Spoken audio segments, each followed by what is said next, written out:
Good morning to those of you who are joining us now, and welcome again to the launch event of the WorkInHealth Foundation.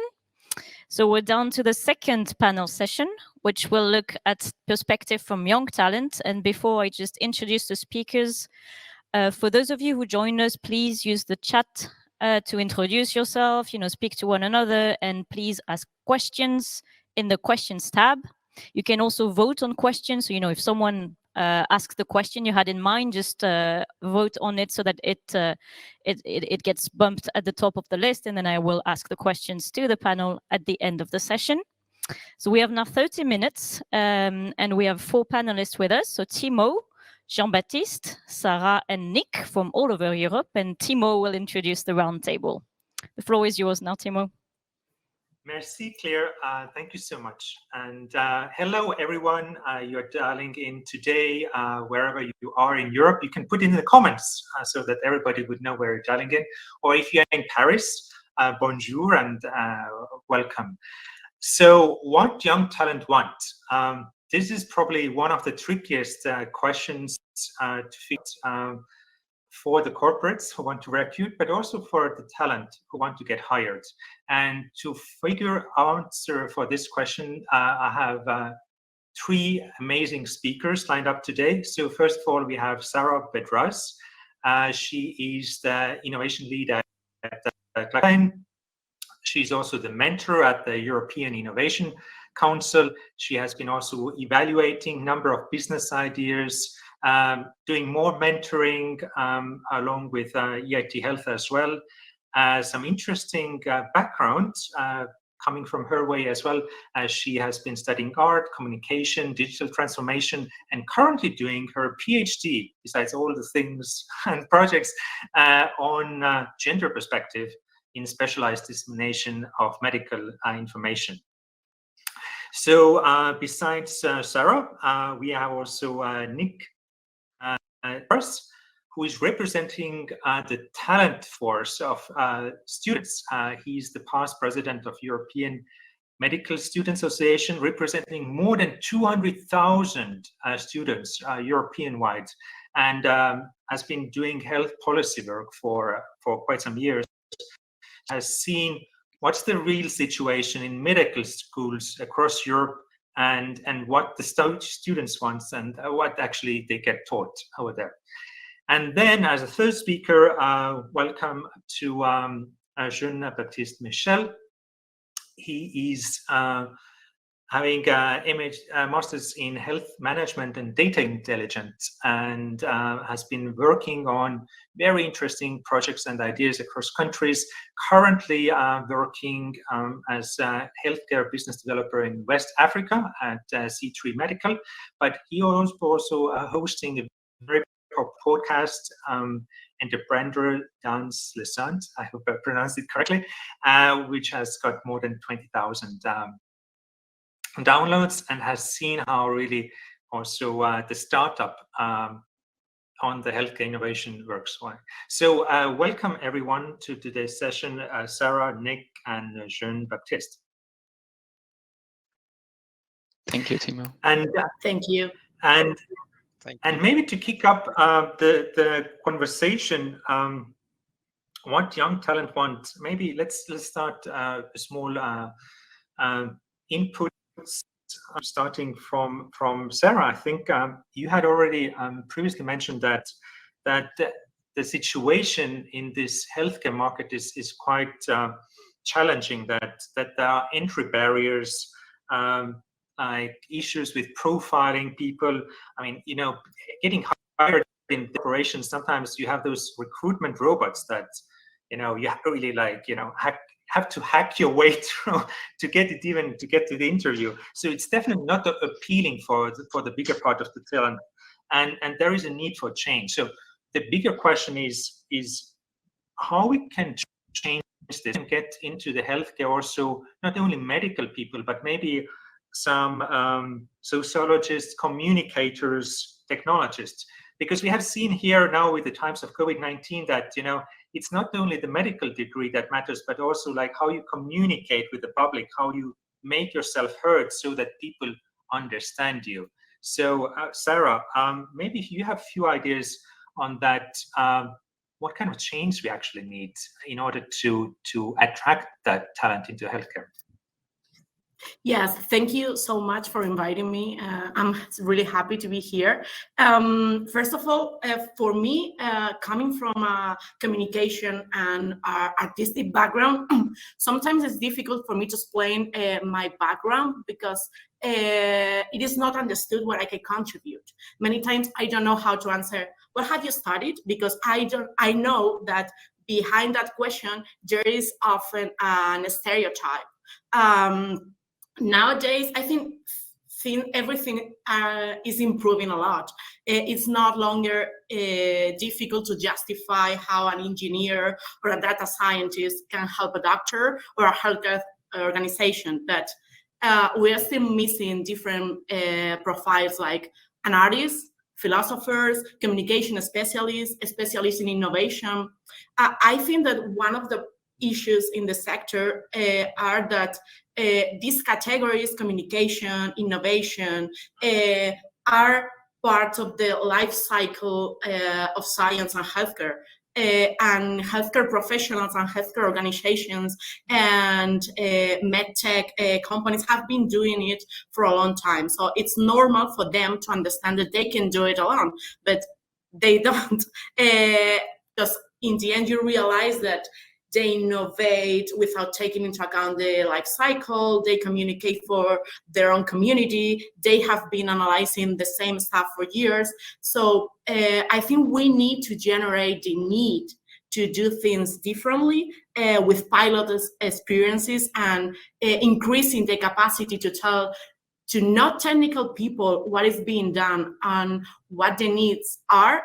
I think that the healthcare sector need to flatten the hierarchy, as most of us are. We want to be heard. We want to have a voice. We want to help, to really help them.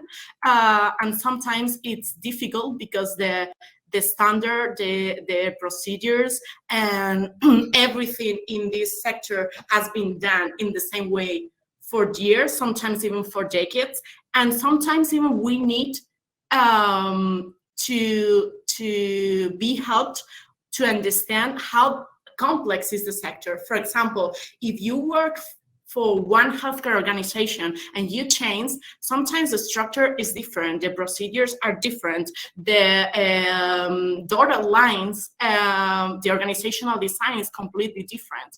And you have to fight no longer, not only with the process, but also with the structure. So flatten the hierarchy,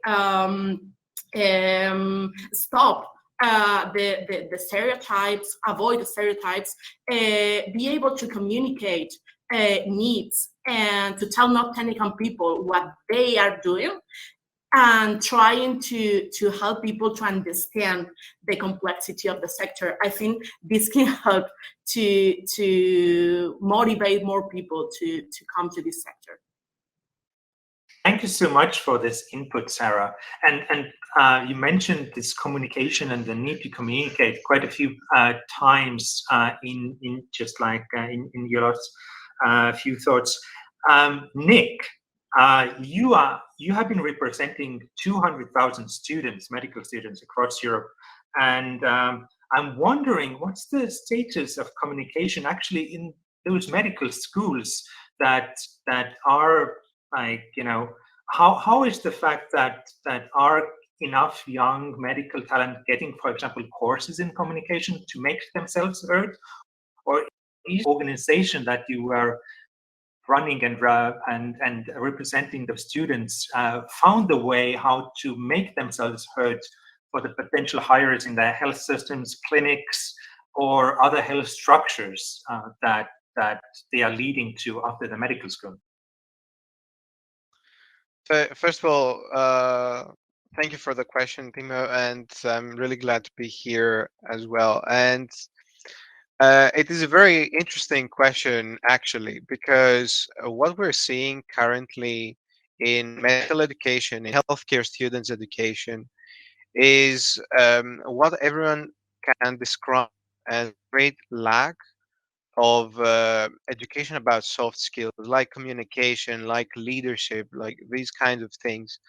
And communication is a big thing here because you have medical students and other healthcare students who become professionals and who will need to communicate not only between themselves and with other specialties and with the patients, but as you said, they need to communicate with employers, with hirers, with all these organizations. And this is something that is desperately needed in medical school, something that we have been raising our voice about, but it is a very difficult system to change. And as Hara mentioned, this system is trying to change bit by bit. The hierarchies are sometimes slow to change, but they are changing. But still, there is a lot of progress to be done in these concepts. For example, I will tell you just an example about medical schools in Greece, which is the country I am from and I'm studying in. And we did a survey a couple of years ago, and it was shocking to see how few medical students think that they are adequately provided with skills and experience through their education to deal with health leadership issues or with teamwork or with this kind of communicating to the system that employs them. And this is something that I think is one of the big issues regarding medical education um, at this moment in time. Also, with the rising digitalization in healthcare, you have a great lack of education and skilling in that sector as well. So there is certainly a disconnect between medical students and their education and the end result, which is their employment in the health workforce, with its changing priorities and its changing needs right now. In a survey that EMSA did, I think 2 years ago, 3 years ago, more than half of medical students, who are young people, really young people, they think that they have poor or very poor digital health skills. This is very concerning if we're talking about a changing workforce, a changing healthcare environment.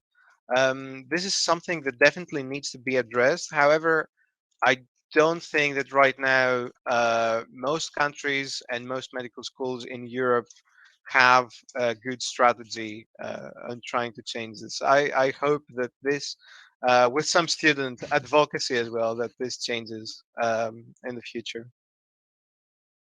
Awesome. Thank you so much, Nick. So we need to close that disconnect and make it real. And I think one of the great examples of making that or eliminating that disconnect, we have here Jean-Baptiste. You have been interviewing for your podcasts, I think, 60 healthcare leaders, CEOs, founders of the startups, and seen of their insights. They are the changers that are on the innovation front and have managed to overcome those disconnects and burdens or trying to merge them. And you have also found a new way to maybe connect the audience. Like, I think healthcare podcasts is something that you don't hear every day. It's like you have the radio shows for listening to the latest disco beats or gossip, but medical podcasts, that's something different. So maybe Jean-Baptiste, do you have any good insights? What you maybe can summarize from all the shows that you are hosting and some insights from the ones who have managed to break the barrier to make the change and if not being employed, creating their own companies in order to employ that talent that is seeking to make our European healthcare much better? Sure. Thank you. Thank you for your question, Timo. I think what I've understood is that the ones who manage to break the silos and attract or retain talents, they have mostly managed to share a vision and how many opportunities there are in healthcare for everyone. I think because I come from a business background, It's not obvious that I can have an impact in healthcare. Many people think you need a health degree to work to make it into healthcare, but those leaders they embody the company, and they share a vision, and they can tell how much space and how many opportunities for impact there is in the industry and for everyone. So whether you have an engineering background, a medical one, or a business one, even a philosophical one, like there is room for everyone, and that I think they managed to share it with the talents. So beyond that, I think they also show um, how much impact you can have in the industry by working for the company. And I think for talents, it's mostly the challenge is like to differentiate between the good ones, the ones that are more like um, I don't want to use the BS word, but like some projects are more or less impactful. So when you are on the other side, you have to understand, okay, how much is this company really impacting the industry, and how much will I be able to contribute to this project? So you need, as a young talent, from a very humble perspective, be able to know which impact you may have. And for this, I think the education you will have has a big role to play. So as a master student, because I'm still a student, I'm not yet graduated, but soon to be, during this 1 year, I was able to understand, okay, what are the different branches, how can I link my business background with the industry, and how can I be like a platform, an interface between the different branches, how can I link everyone, and have this managerial perspective of what is a healthcare company and a healthcare organization, how does the medical team works with the engineering one, with the marketing one. And this, I think, is very valuable for healthcare organizations. Awesome. Thank you so much, Jean-Baptiste, for this insight. And I think, yeah, it's like sharing that vision. It's actually getting back to the communication. Like, can you articulate like where we want to head to, like where we want to change, and how those young talents can be part of that change to make that change happen. I think that's very relevant. But as you mentioned, we should, find a way how to avoid the bullshit, and maybe acting upon that. This week, across the Atlantic, they are celebrating the Thanksgiving, and very soon in Europe, yeah, we have Christmas. And I was thinking, like, if we would be nice and not naughty, and we could make one wish for the Santa, and we could formulate that wish like, what change should we have here in healthcare so that the young talent would get what they want. Let's have a round of those wishes that maybe communicating here today in Paris, Santa will hear and will make the change still this year. So what would be your one wish that how the healthcare should change so that the young talent would get hired? And maybe let's start with Sara. So what would be your wish, one wish that you would like to see happening this year still?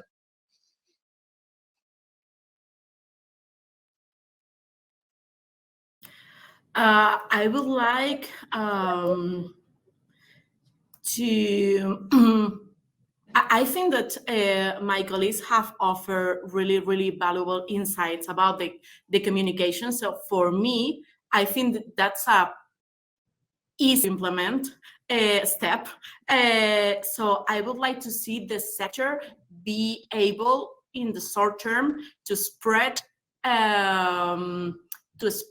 the improvements and the opportunities and the needs for people that are outside the sector, for people that are in the learning phase, for people that are not just the same organization, the same media, the same channels, the same societies, medical societies, I mean, because sometimes we are looking a lot to ourselves to communicate to our peers, because we have a common language, standards, practices, and we need to start stopping that barrier, eliminating that barrier, and start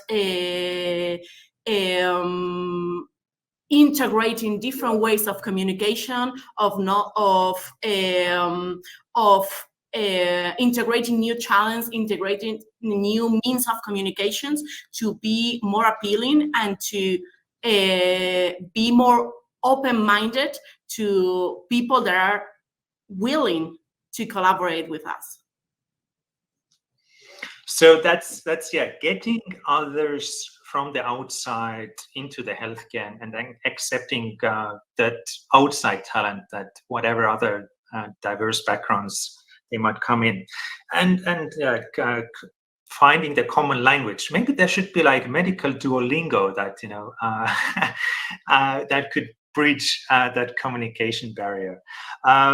Nick, what is your one wish for Santa to change the situation so that the young talent would get what they want?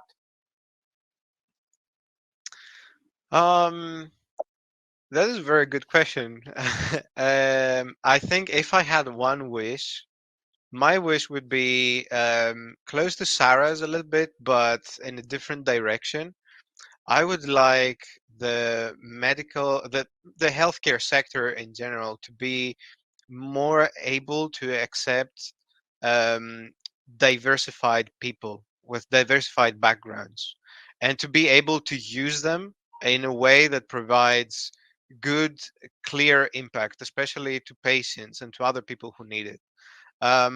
For example, I also have a more diverse background. I have studied computer science as well as medicine, and I know many people from my from medical student associations who have studied other things, from economics and finance to philosophy. People have particular skills and they have a broader array of skills, but the sector doesn't really know how to use them or how to absorb them yet. I think making use of these people with more extraordinary backgrounds and studies, I think it would be a great way forward, especially if they are compensated equitably, let's say, which is always a request by the younger members of the workforce. Awesome. So still getting finding the way to diversify the background and maybe break the ice of that not too innovative healthcare, and welcome that new talent. What's your wish, Jean-Baptiste? I think if I can make two wishes, the first one will be, yes, I think it's linked to the previous ones, is the vulgarization of the job, basically, like stating what are the opportunities, what are the needs, but like in a very concrete way, and making that understandable for everyone, talents, but also the society as a whole.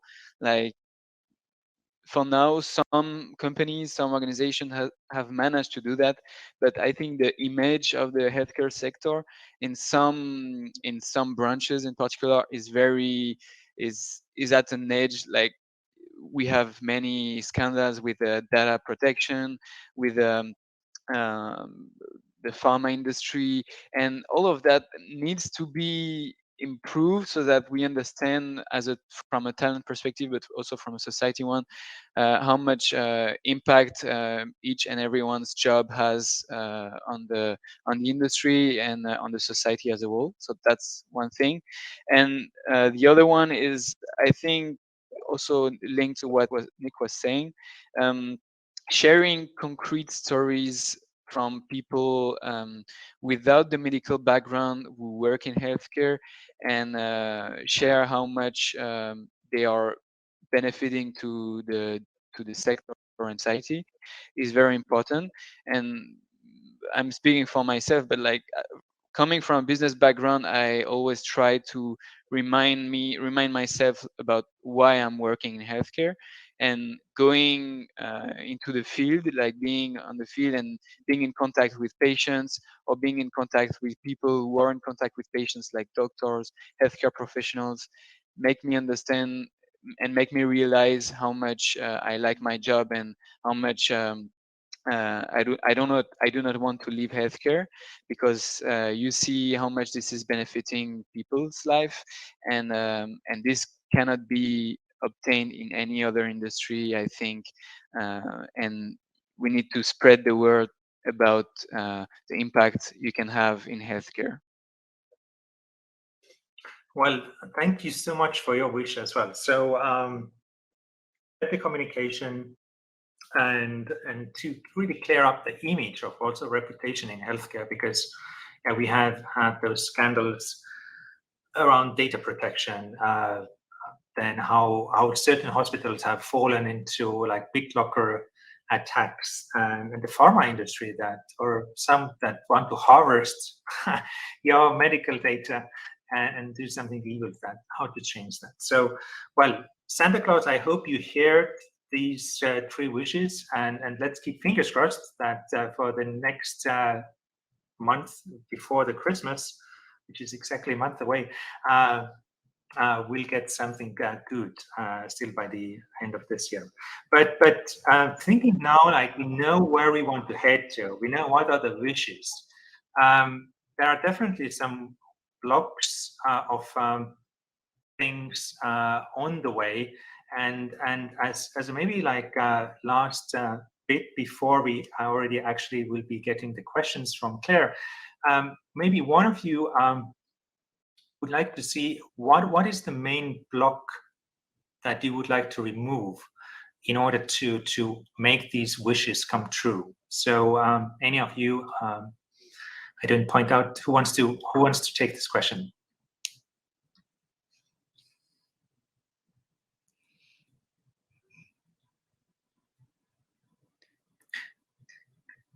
The blocking, I mean, for example, I mean, in that sense, like what, like we know where we want to head to, the wish to centers, but definitely there are like things blocking it. So maybe helping Santa out, because I think he's so busy, you know, like all the so many kids writing the wishes.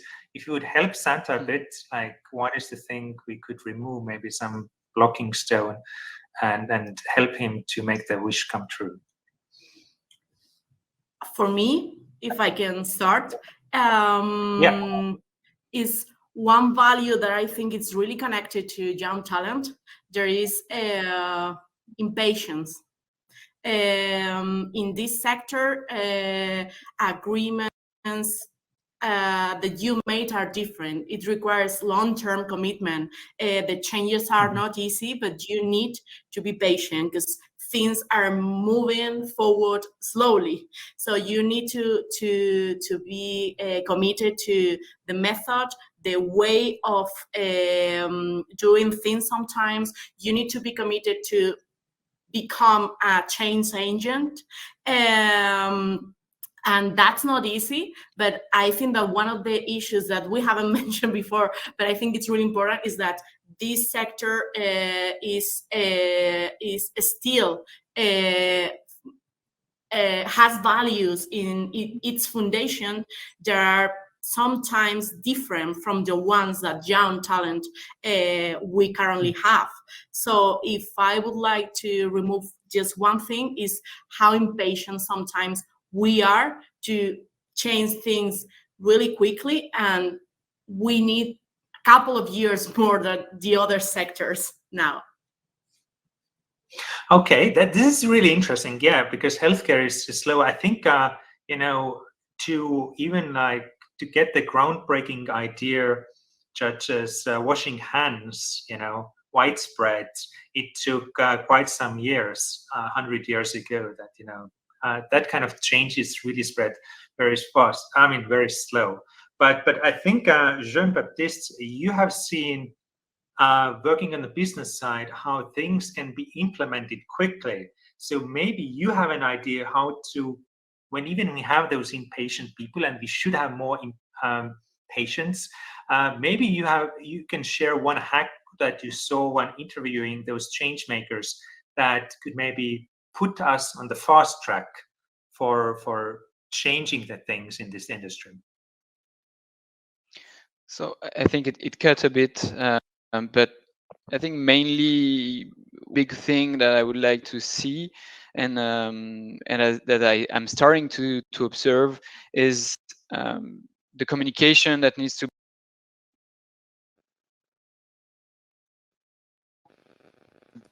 I'm cutting. Do you hear me? Can you repeat this? I think there was a communication issue. That your last sentences were lost.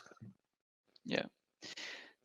So I think we need to concretely discuss, like between the industry, meaning the companies, the organizations, and the education body, so that we create programs that really answer to the needs of the industry.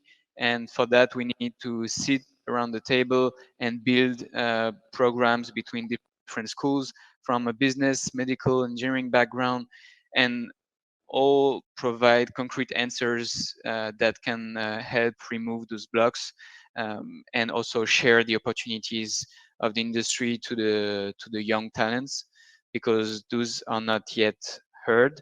We hear a lot about the tech, we hear a lot about the pharma industry, but we don't hear much about the rest of healthcare and how much there is room for everyone. Awesome. So new niche basically to be actually found, and maybe Nick, you can maybe elaborate on that sense. Like, have you seen, like, when you were representing all the different medical schools across Europe, have you seen some kind of maybe trends that I've seen on the MBA education, how there are new schools? We have seen how online education is booming, where people can put basically a la carte education together using Coursera or Udemy. Is there maybe a way to change the medical education quite quickly, but in a way that it would meet the needs of the employers working in this sector, and that they would get the appropriate talent hired across the industry? Actually, this is a very, current topic, because obviously the pandemic has brought as much an upheaval in medical education as it has brought in all education, all sides of life, and it already has had an impact. For example, with rising numbers of people signing up for medical schools or signing up for other medical related careers such as public health, health policy, etc. Um, I think that medical education is a very slow moving sector. In some ways this is good, in some ways this is bad, because of course you wouldn't want to innovate without having evidence that this innovation is proving to be good for the practitioners and for patients and everything. On the other hand, I think, from what I've seen, from my experience studying as well as representing other people about this, there is a gap between people who are good educators in medical schools and people who are good doctors. And sometimes these two people are not the same. And I think medical education has to finally move forward from a position where it is done by, just the most experienced and most knowledgeable doctors around, to being done by people who are really trained to do this, who can give medical students soft skills as well as hard skills, who can give both theoretical and practical education, and who can help them adapt their own, curricula and their own personal ways of thinking about medicine and health to the needs of people and to the needs of the industry. Awesome. So, finding the ways how to multiply that goodness of the great communicators in the field and the great doctors, and then find a way to scale it up. Yeah, but now I think it's time to dial in and hear what Claire has to say. Do we have any questions also coming in from the audience? We do have one from Petre.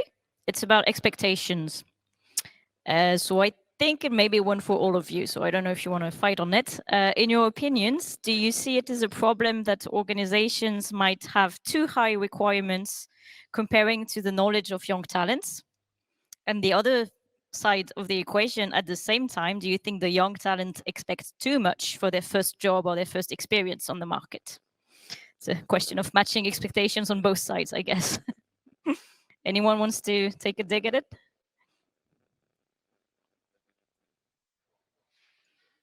I can have a little bit of input, speaking at least for my AIDS cohort, let's say, is that there have been a lot of formative experiences for people of, let's say, this generation, the younger people that are going into university or going to their careers right now. And one of the biggest ones is, of course, the financial downturn at the beginning of this century. And I think at that moment there were some competing inputs from the world around them, from adults around them, saying, "Oh, you have to study a lot, you have to get all these degrees, and then you will have such a comfortable career, such a comfortable life." And then there were obviously the financial and economic pressures from the environment around them, and this has created a sort of a generation of people who want to study and want to get really well educated, but then either don't find um, employers to have the same level of understanding with them, or they found their expectations are from employers are way higher than they can provide, or vice versa. So I think this is definitely a thing that is happening right now, and I'm wondering as to the impact of the Great Resignation, as it's being called, to this whole situation. I saw you nodding a lot, Sarah. Is that something that resonates with you in terms of expectations? Yeah, totally. Just to add to what Nick has said, I think there is a huge opportunity to change how the healthcare-related education is being carried out. Because with the technology, with the knowledge that we have, with the channels that we have to get trained and to have access to knowledge, maybe 10 years, sometimes it requires 10 to 12 years to start your first position, paid position, not as a trainee, is no longer the standard that we should support. So I think we need to at least rethink if the world is changing, if new skills are required, if some of these skills are going to be developed just trying and failing, you need to be hands-on before before finishing 12 years of education. And I think that the organizations need to also rethink what they are offering, what is the value proposition of their jobs, because sometimes the concept of value, and I have been trained, for example, if I have been trained 12 years, I expect something from you, and maybe what you are offering me is completely different, and you want that knowledge, but the value proposition is not what can be expected. So the rethinking the value and rethinking the education, I think it's mandatory right now. Yeah, and I think it echoes a lot of what you said about communication and going back to the impact that all of us have on the system.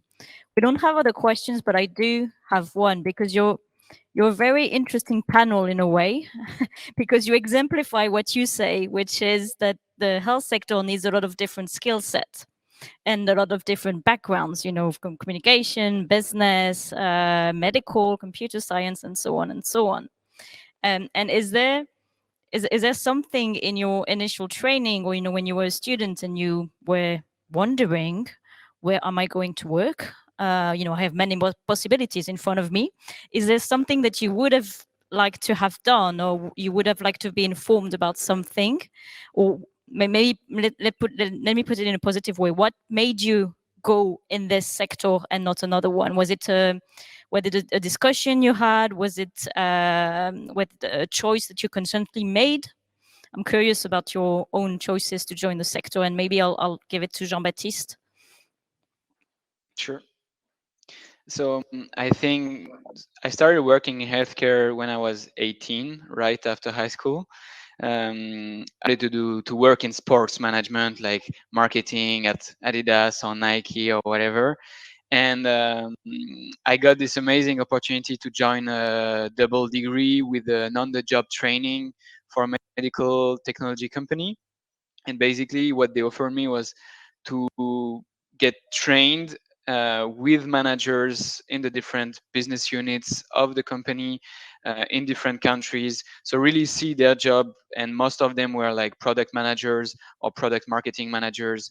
And I was really seeing their daily interactions with the dentists, healthcare professionals, the nurses. And I think that's what made me understand that really, if I get to work into this industry, I'm going to have a concrete visibility over my actions by talking to the dentists, to professionals on a daily basis, and really see the impact of your product on people's life. And the healthcare professionals, they were sharing stories of how they are using the products, and how patients benefit from the products. And I think that has a value that you cannot find in other industries, like I said previously. And that's what made me want to pursue a career in healthcare. Great. And So, then maybe you... so yes, I didn't really answer questions, but I No, think it's okay. this was during my job, my first initial job. But what I would like to see more in the education is students going into the field. Like, if we could spend a week in a hospital, a week at a general practitioner, even with a business background, I think this would be very beneficial to understand what problematics of the sector. Like, sometimes what we see at school is so far away from the realities of the field. Like, we talk a lot about AI or computer sciences and whatever, but when you go into doctor's office, you understand the practice. You understand, okay, they are very far away from this. They have concrete problematics, concrete issues that are not yet fixed. So maybe we could provide concrete solutions right from the beginning that apply to them. So all of that, like, we need more hands-on training, I think. Yeah, and maybe also more direct interactions with the patients, I think, because I think that's probably also something that we need to keep in mind, all of us.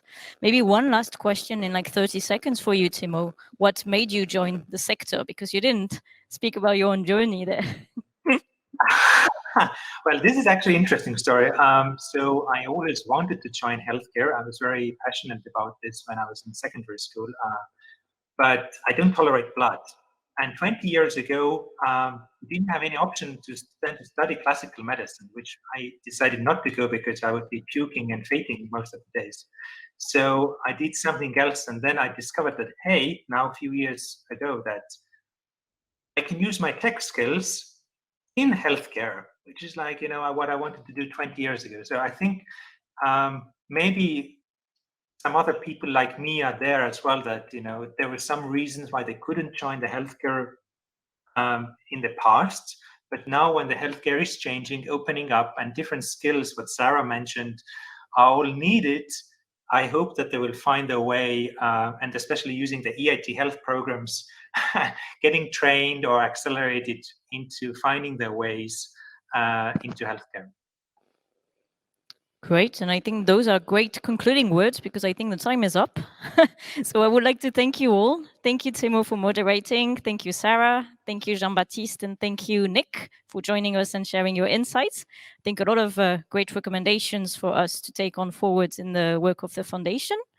And to everyone online, we now break for 15 minutes, and we are back at 11:15 with the panel session on high-value care and what kind of training and skills we need to develop to implement this revolution. Thank you.